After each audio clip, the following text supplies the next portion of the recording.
नमस्कार, मैं रवीश कुमार। वोटर को कैश बांटा जा रहा है क्योंकि बिहार में चुनाव हो रहा है। क्या इसलिए बिहार में कैश बंट रहा है ताकि वोट खरीदा जा सके?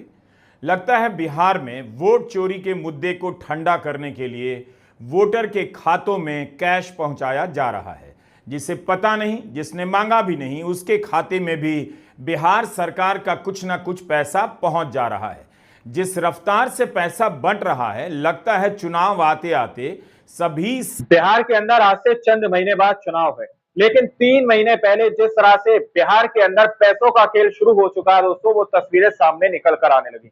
लेकिन सबसे बड़ी खबर कि गोदी मीडिया ने इस खबर को आम जनता की आंखों से ओझल कर दिया गया है।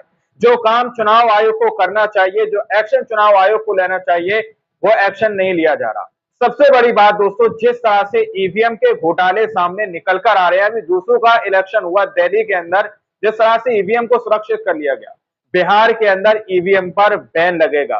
बिहार के अंदर पैसों का खेल पूरी तरह से शुरू हो चुका है। हमारे साथ वरिष्ठ पत्रकार मौजूद हैं, रवीश कुमार, आप उनकी इस रिपोर्ट को देखिए। नमस्कार, मैं रवीश कुमार। वोटर को कैश बांटा जा रहा है क्योंकि बिहार वोटर में को कैश चुनाव बांटा जा रहा है। क्या इसलिए बिहार में कैश बंट रहा है ताकि वोट खरीदा जा सके? लगता है बिहार में वोट चोरी के मुद्दे को ठंडा करने के लिए वोटर के खातों में कैश पहुंचाया जा रहा है, जिसे पता नहीं, जिसने मांगा भी नहीं, उसके खाते में भी बिहार सरकार का कुछ ना कुछ पैसा पहुंच जा रहा है। जिस रफ्तार से पैसा बंट रहा है, लगता है चुनाव आते आते सभी 7 करोड़ वोटर की जेब में सरकार पैसा पहुंचा चुकी होगी, या हर वोटर के परिवार के खाते में पैसा डाल चुकी होगी। किसी को 1000, किसी को 1100, किसी को 500, किसी को 10,000, तो किसी को 15,000 बंट रहा है। किसी को पेंशन, किसी को मानदेय, किसी को अनुदान, किसी को टैबलेट और किसी को स्मार्टफोन। जुलाई से लेकर सितंबर के बीच बिहार सरकार ने पैसे बांटने के लिए ऐसी ऐसी योजनाएं खोज कर शुरू की हैं कि आप हैरान रह जाएंगे। पैसा देने के लिए नए नए वर्गों का पता लगाया जा रहा है और लगाया जा चुका है। कहीं वकील के नाम पर, तो कहीं 12वीं पास के नाम पर पैसे दिए जा रहे हैं। मुझे तो लगता है कि इस समय अगर आप पटना में रिक्शा से मुख्यमंत्री सचिवालय के सामने से गुजर रहे हैं, तो आपके लिए भी एक योजना बन जाएगी, मुख्यमंत्री रिक्शा भ्रमण प्रोत्साहन योजना। और आपको पैसे थमा दिए जाएंगे। घूमे और पैसा सरकार देने लग जाए। हम सैद्धांतिक तौर पर इस बात के हिमायती रहे हैं कि जरूरतमंद तबके की आर्थिक मदद सरकार को करनी चाहिए, लेकिन बिहार में जिस तरह से चुनाव के आखिरी 3 महीने में पैसे बंट रहे हैं, उसका मकसद जन कल्याण तो कतई नहीं लगता। राज्य के बजट को वोट लेने के लिए उड़ाया जा रहा है, पैसे को हवा में उछाला जा रहा है ताकि लूटने के चक्कर में जनता इधर उधर भागती दौड़ती रहे। इसलिए हमने कहा कि बिहार में वोट जनता के पैसे से खरीदा जा रहा है।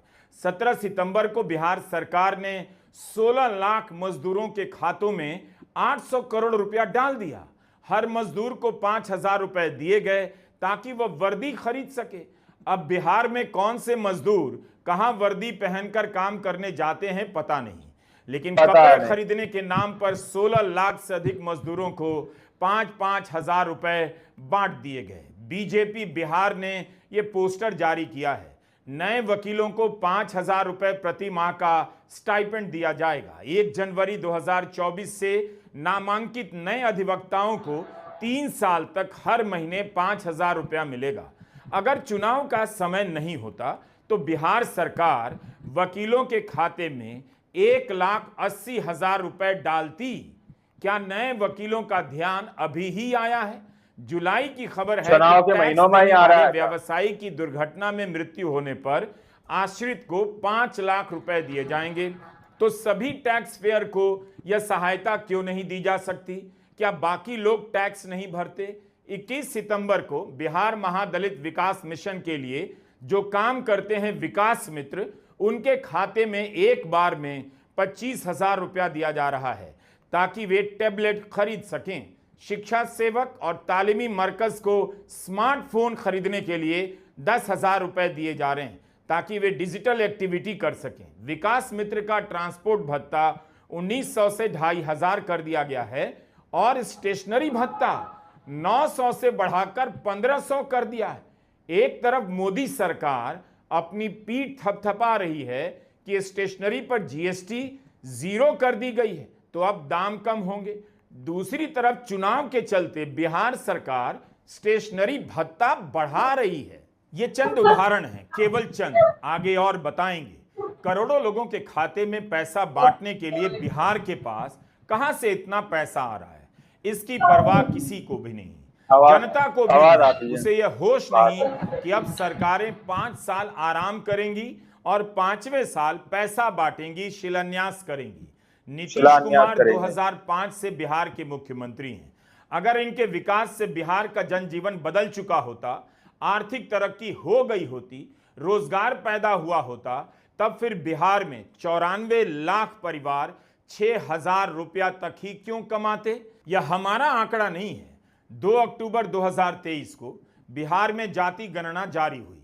उसकी रिपोर्ट में लिखा है कि बिहार में 94 लाख परिवार 6000 तक ही कमाता है। पूरे 6000 भी नहीं, 6000 को कैश बांटा जा रहा है। जाहिर है इनमें ज्यादातर 6000 से कम कमाते होंगे। कोई 2500 कमाता होगा, कोई 3000 तो कोई 5000 ही कमाता होगा। बिहार सरकार 6000 तक कमाने वालों को गरीब मान रही है। 6000 से 10,000 के बीच कमाने वाले बिहार में करीब 82 लाख परिवार हैं। गजब है जी। अगर आप इन दो वर्गों को जोड़ दें तो करीब 64% आबादी एकदम गरीबी या गरीबी रेखा से ठीक ऊपर जी रही है। इतना विकास कर दिया है नीतीश कुमार ने कि 64% आबादी गरीबी रेखा से होकर गुजर रही है। बल्कि इस पर बहस होनी चाहिए कि स्थायी शासन, हजारों पुल, सड़कें और इमारतें बनने के बाद भी बिहार में इतनी भयंकर गरीबी क्यों है? कहीं ऐसा तो नहीं कि विकास दिखाने के नाम पर केवल बिल्डिंग का निर्माण हो रहा है। बिहार की राजनीति में गरीब, पिछड़ा, अति पिछड़ा की बातें होती हैं, उन्हीं का दबदबा है। बिहार के गरीबों में 80% हिस्सा इन्हीं तबकों का है। तो क्या इसलिए पैसा बांटा जा रहा है कि जिस आबादी के पास गरीबी से निकलने का विकल्प नहीं, उसे विकास की बड़ी बड़ी बातों से क्या मतलब, वोट चोरी के मुद्दे से क्या मतलब, तो बस उसके खाते में 1000 से लेकर 10,000 पैसे थमा दिए जाए, वोट भी मिल जाएगा। या तो जनता के सामने टुकड़े फेंकने के जैसा है। उसके जीवन में कोई स्थायी इंतजाम नहीं, बस वोट के समय पैसा बंट रहा है। वोट के पहले और चुनाव हो जाने के बाद उसके जीवन का क्या होगा किसी को परवाह नहीं, शायद जनता को भी नहीं। जो आबादी 6000 रुपए नहीं कमा पाती है, उसके खाते में आप अचानक 5000, 10,000, 15,000 डालने लग जाएंगे तो लोग भूल जाएंगे कि 20 साल में उनके साथ क्या हुआ, नीतीश कुमार ने क्या किया। पैसा ही उनके काम का चेहरा बन जाएगा और प्रमाण भी। अब कोई नहीं पूछेगा कि 400 रुपए के पेंशन पर बिहार के बुजुर्ग अभी तक कैसे जी रहे थे, क्योंकि चुनाव के कारण इसे बढ़ाकर 1100 रुपया महीना कर दिया गया है और 1 करोड़ से अधिक लोगों के खाते में पैसा भेज दिया गया है। बुजुर्ग पेंशन, विधवा पेंशन, विकलांग पेंशन, 6 कैटेगरी की सामाजिक सुरक्षा में पैसा गया है। पैसा बढ़ाने से सरकार को 777 करोड़ रुपए अलग से खर्च करने होंगे। इसका बजट सालाना 9300 करोड़ से अधिक का हो जाएगा। ऐसा कोई दिन नहीं होता जब नीतीश कुमार किसी इमारत का उद्घाटन नहीं करते, शिलान्यास नहीं करते।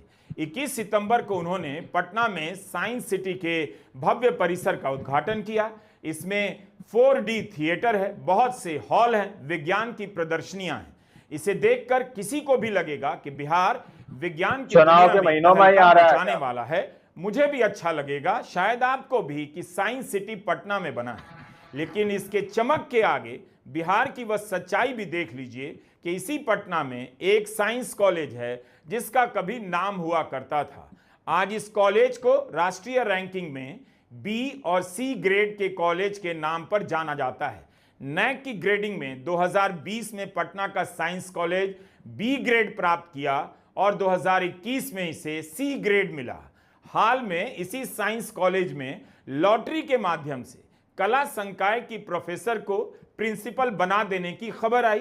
अब आप ही बताइए, एक साइंस कॉलेज 20 साल में गर्त में चला गया, लेकिन नीतीश कुमार साइंस सिटी बिहार की जनता को भेंट कर रहे हैं। विज्ञान की पढ़ाई कबाड़ हो गई, लेकिन विज्ञान का म्यूजियम शानदार हो गया। पटना साइंस कॉलेज 1927 से चल रहा है। इस ऐतिहासिक कॉलेज की दुर्गति के बारे में जरूर जानिए। पटना यूनिवर्सिटी का हाल भी बहुत अच्छा नहीं। राज्यों के विश्वविद्यालय की जो रैंकिंग होती है, उसमें पहले 50 में भी पटना यूनिवर्सिटी को स्थान प्राप्त है। साइंस कॉलेज को कभी पूर्व का ऑक्सफोर्ड कहा गया, लेकिन आज इसकी हालत यह हो गई है कि अंडर ग्रेजुएट कोर्स में जितनी सीटें हैं वो भी पूरी नहीं भरी जाती, यानी कोई आना नहीं चाहता होगा। जून 2025 में अखबारों में रिपोर्ट छपी है कि कॉलेज सैंक्शन की गई सीटों को भी पूरा नहीं भर पा रहा है। 2 राउंड की काउंसलिंग के बाद भी 1000 से अधिक सीटें खाली रह गई हैं। पिछले साल जून में इसी तरह की खबर छपी, 140 से अधिक सीटों पर छात्र नहीं आए। एडमिशन साइकिल पूरी होने पर पटना यूनिवर्सिटी की साइंस और कॉमर्स। दोस्तों, आप लोगों ने इस वीडियो को शुरू से आखिर तक देखा। वीडियो के स्टार्टिंग में मैंने आप लोगों से कहा कि बिहार के अंदर ईवीएम पर बैन लगेगा। ये एक वो सवाल है दोस्तों जो जनता आज हर एक न्यूज रिपोर्टर से पूछ रही है। क्या बिहार के अंदर ईवीएम पर बैन लगेगा? क्या बिहार के अंदर इलेक्शन जो है बैलेट पेपर से होंगे? ये सवाल जनता के अंदर इस तरह से उमड़ रहा है, जिसका जवाब अभी तक ना तो मीडिया की तरफ से दिया गया, ना ही ईसीआई की तरफ से दिया गया, ना ही सरकार की तरफ से दिया गया। जरा सोचिए कि बिहार के अंदर अगर इस तरह से पैसों का खेल शुरू हो चुका है, 3 महीने पहले, ऐन चुनाव से 3 महीने पहले सबके खातों में पैसे पहुंचना शुरू कर दिए गए हैं बिहार सरकार की तरफ से, तो खेला कितने बड़े स्तर पर हो रहा होगा, आप लोग इस बात का अंदाजा लगा सकते हैं। इस चीज पर विपक्ष को बड़ा एक्शन लेना चाहिए कि किस तरह से किसी भी योजना का नाम लेकर लोगों के अकाउंट और खातों के अंदर पैसे पहुंचाए जा रहे हैं। बाकी आप लोगों ने इस रिपोर्ट को देखा सुना, आप लोग इस रिपोर्ट के बारे में क्या सोचते हैं, क्या समझते हैं, अपनी राय कमेंट सेक्शन में जरूर दीजिएगा। सच्ची पक्की खबरें देखने के लिए चैनल को सब्सक्राइब कीजिए। मिलते हैं अगली वीडियो में, जब तक के लिए जय हिंद, जय भारत।